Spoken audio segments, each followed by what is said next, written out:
Are you interested in becoming a better kayaker, improving your paddling skills, or just grasping some of the basics? This podcast could be for you. Hello, my name is Martin, and I decided to create this podcast in order to demonstrate some of the basic skills of kayaking, which could be beneficial to beginners or improvers looking to refine their paddling skills. Now it's time for me to get changed into my paddling kit so I can hit the water. As I am changed and have the equipment to start paddling, it's important to engage in some form of dynamic warm-up before getting on the water. Research has shown this dynamic warm-up will help improve my performance whilst also reducing the risk of obtaining an injury. A dynamic warm-up can be anything from a light jog to skipping, and it is purely to increase your heart rate and switch your body on ready for the activity. I'm going to get warmed up and I'll join you guys on the water. Throughout the remainder of this podcast, I have affixed high visibility tape to key areas of my body, boat and blades.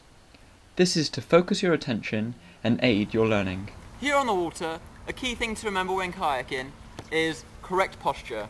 You want to be proud to be kayaking, up tall in your boat, slightly leaning forward. You don't want to be on the sofa playing video games or falling asleep at your desk. You want to be nice and tall. This will give you more control over the boat while maximising your lung capacity. Once you've adopted the correct posture, you can combine it to forward paddling, which is one of the fundamental strokes of kayaking, as it allows you to move the boat through the water in the direction you want to travel. There are two key parts to the forward stroke: the catch and the pull.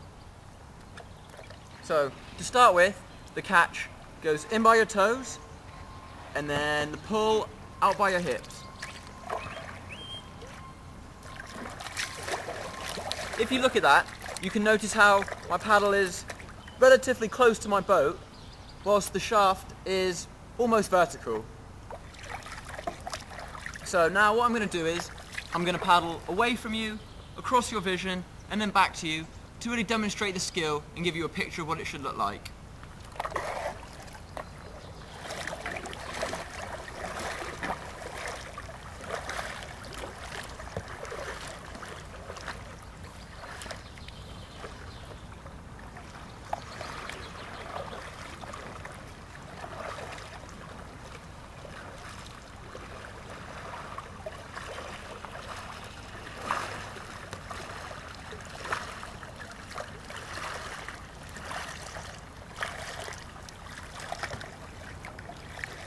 As you can see from that demo, when I'm forward paddling, I'm not doggy paddling. I'm really initiating the powerful muscles of my back by trunk rotating forward, planting the paddle, catching, pulling it through the water. What I'm going to do now is, I'm going to change the filming angle by giving you a first-person shot, which will hopefully aid your learning and really maximise the learning potential of this podcast.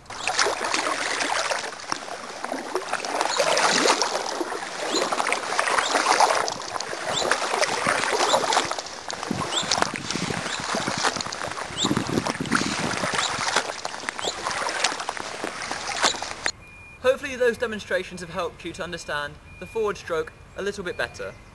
Now, to close the forward stroke, the last two things I can say is, when you are forward paddling, try and adopt an external focus of attention by looking where you want to go. If you're looking where you want to go, the boat will naturally go that way.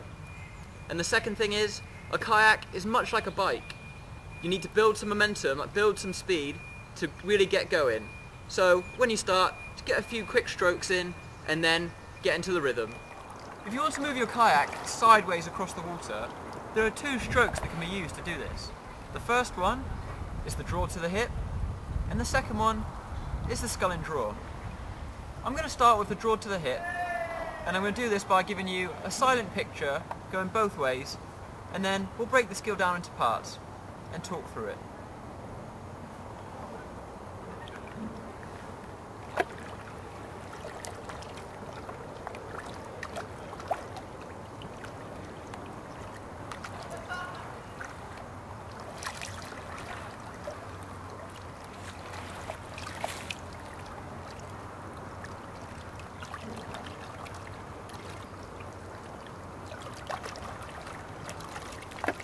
Now, to initiate this paddle stroke, what you need to do is adopt that external focus of attention. So you really want to look where you want to go. By doing that, it rotates your body and gets you in the correct position. You then plant the paddle and draw it towards you, where you can see the red line is. Draw the paddle towards you. I then slice away to start the stroke again. Draw, slice. And then, if I turn sideways for you, you'll be able to see that my paddle shaft is almost vertical when I do it properly, under the water. So, I'll go back and do it on both sides again. Here we go.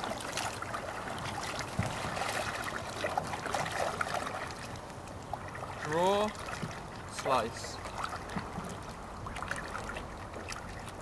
It also helps if you tilt your boat away slightly from the paddle, as it allows the water to go under the boat.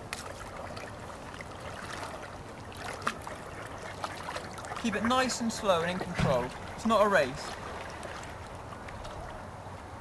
And there we have it, the draw to the hip.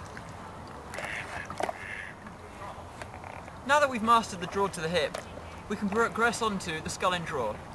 And this draw stroke, to move sideways, is more suited when you haven't got much room to move around. So if you've got your friends around you, or there's a pontoon there you're trying to get to, it's a little bit easier.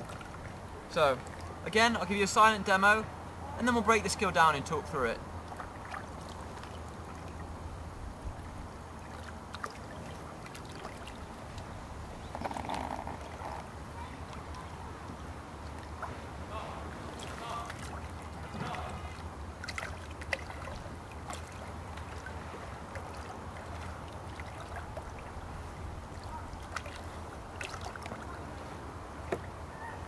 There we go. Just like the draw to the hip, adopt that external focus of attention, look where you want to go, and then a good way to start off is by doing little figure of 8 on the water, and then as you get more confident, slowly dip that paddle further into the water until you get your paddle shaft nice and vertical, and then under you go. Start cruising sideways. Again, tilt your boat, let the water go under, it'll give you a steadier ride. I'll head back this way again. Start off and then figure 8. Tilt away. And this stroke tends to happen between your hip and your knee. As we're coming towards the end of the podcast, I thought I'd share a few more tricks and tips with you that will improve your kayaking when you're out on the water. The first thing to keep in mind is that when you are practicing these skills, such as forward paddling and moving sideways, it's important that you practice the stroke on both sides of the body and both sides of the boat, as this will make you an all-round better paddler, as you won't have a more dominant side, they'll both be level. The next thing to remember is that kayaking is about having fun and enjoying yourself, so why don't you bring your friends along and get them involved, as research has shown that if you paddle with someone who's the same age, similar ability, and same gender, you'll both get a lot more out of the experience and learn a lot quicker. The last two things I'm going to touch upon are, the first one is hydration. So if you keep a drink on the side or in your boat, you can have a few sips throughout your session, which means you will maintain your performance and stay nice and hydrated. The second thing is energy expenditure. If you're out there paddling for a long period of time, your body's going to run out of energy and you're going to get tired. So to keep this at bay, why don't you have a few snacks again on the side or in your boat, which you can graze on throughout your session. Good snacks for this would be a peanut butter sandwich with a banana in there, or a handful of nuts, or for maybe some dried fruit for instance, as these will all boost your energy and maintain your performance. Well, that's it from me really, so I hope you enjoyed this podcast and learnt a lot from it. I've had a good time filming it, so the last three things I can say are take care, have fun, and stay cool. So, bye bye.